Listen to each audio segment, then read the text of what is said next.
नमस्कार दोस्तों, स्वागत है आपका अपने चैनल अल्टीमेट नॉलेज पर। दोस्तों, आप सब लोग इस बात को बहुत अच्छे से जानते हैं कि एक समय पर भारत अंग्रेज़ों का गुलाम था और भारत को अंग्रेज़ों से आज़ादी प्राप्त करने के लिए काफ़ी संघर्ष करना पड़ा था। इसके लिए भारत के कई वीर सपूतों ने अपने प्राणों का बलिदान दिया था, क्योंकि भारत में जब भी कोई आज़ादी की मांग करता था तो अंग्रेज़ उस व्यक्ति पर काफ़ी अत्याचार करते थे, उसे कई प्रकार से प्रताड़ित करते थे और उसका शोषण करते थे। आप सब लोगों ने काला पानी का नाम तो ज़रूर सुना होगा। काला पानी एक ऐसी जगह थी जिसका नाम सुनकर ही बहुत से लोग डर जाते थे, क्योंकि काला पानी में अंग्रेज भारत के क्रांति वीरों पर कई प्रकार से क्रूरता करते थे और उनका शोषण करते थे। अपनी आज की इस वीडियो में आप लोग जानेंगे कि आखिरकार काला पानी क्या था और ये काला पानी कहाँ पर है। तो आइए बिना किसी देरी के शुरू करते हैं आज का अपना वीडियो। काला पानी का नाम सुनते ही आज भी हमारे मन में अंग्रेजों के द्वारा दी जाने वाली यातनाएं ताज़ा हो जाती हैं।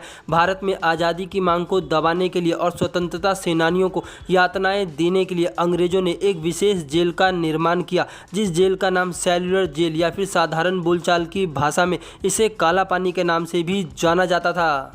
सेल्युलर जेल अपने आप में काफ़ी अलग और ख़ास मानी जाती थी, क्योंकि इस जेल तक किसी की भी पहुंच नहीं थी। इस जेल को शहर और लोगों से काफ़ी दूर बनाया गया था। इस जेल को अंडमान निकोबार द्वीप की राजधानी पोर्ट ब्लेयर में 1857 के विद्रोह के बाद बनाया गया था। अंग्रेज़ों के मन में एक ख्याल आया कि अगर भारत में आज़ादी की मांग को दबाना है और यहाँ के स्वतंत्रता सेनानियों के हौसलों को तोड़ना है तो उसके लिए एक विशेष जेल का निर्माण कराना चाहिए। इसी के बाद अंग्रेज़ों ने इस जेल का निर्माण कराया था। काला पानी की इस जेल का निर्माण 1896 में शुरू कराया गया था और 1906 में ये जेल बन करके पूरी तरह से तैयार हो गई थी। इस सेल्युलर जेल की 3 मंजिलें और 7 शाखाएं थी, जिसमें 696 सेल थे। प्रत्येक सेल की लंबाई 4.5 मीटर इंटू 2.7 मीटर थी और प्रत्येक 3 मीटर के ऊपर एक खिड़की थी। अगर कोई भागना चाहे तो भाग सकता था, लेकिन इसके बावजूद भी कोई नहीं भागता था, क्योंकि चारों ओर सिर्फ पानी था, जिसके कारण से कोई भी कैदी इस जेल से नहीं निकल पाता था। उस जमाने में काला पानी की जेल को बनाने में 5,17,000 रुपये का खर्च आया था। इस जेल को सेल्युलर जेल